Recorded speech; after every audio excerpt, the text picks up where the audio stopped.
আজকে রান্না করছি খেরো। খেরোগুলো ছোট টুকরো করে কেটে নিয়েছি। কড়াই গরম করে এতে তেল দিয়ে দিলাম। এর মধ্যে কালো জিরে এবং শুকনো লঙ্কা ফোড়ন দিলাম। ফোড়ন ভাজা হয়ে গেছে, এখন এর মধ্যে খেরোগুলো দিয়ে দেবো। খেরোগুলো খুব ছোট ছোট টুকরো করে কেটে নিতে হবে।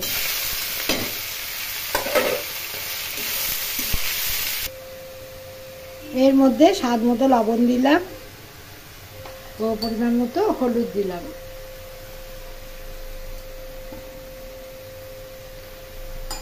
এই খেরোর ঘন্ট গরম ডাল ভাতের সাথে খেতে খুব ভালো লাগে।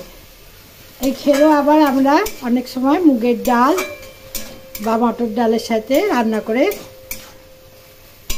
খেয়ে থাকি।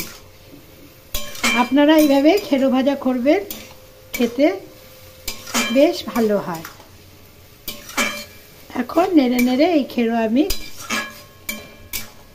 ভেজে নেব। এই খেরোর তরকারিতে চিংড়ি মাছ, ছোট ছোট চিংড়ি দিলেও খেতে খুব ভালো লাগে। তবে আজকে আমি এই কালো জিরে এবং লঙ্কা দিয়ে এই তরকারিটা আমি বানাবো। দেখুন কত জল বেরিয়েছে। এই জল আমি নেড়ে নেড়ে শুকিয়ে নেব। খেরোর তরকারি আবার হয়ে গেছে, এটা আমি নামিয়ে নেব। এতে হলুদের পরিমাণ কম দিয়েছি এবং এতে আদা বা ঘি কিছুই আমি দেব না। এগুলি দিলে খেরোর যে একটি নিজস্ব গন্ধ আছে সেই গন্ধটা চলে যাবে। তাই জন্য খেরো আমি আজকে খুব সাধারণভাবেই এইভাবে রান্না করে নিলাম।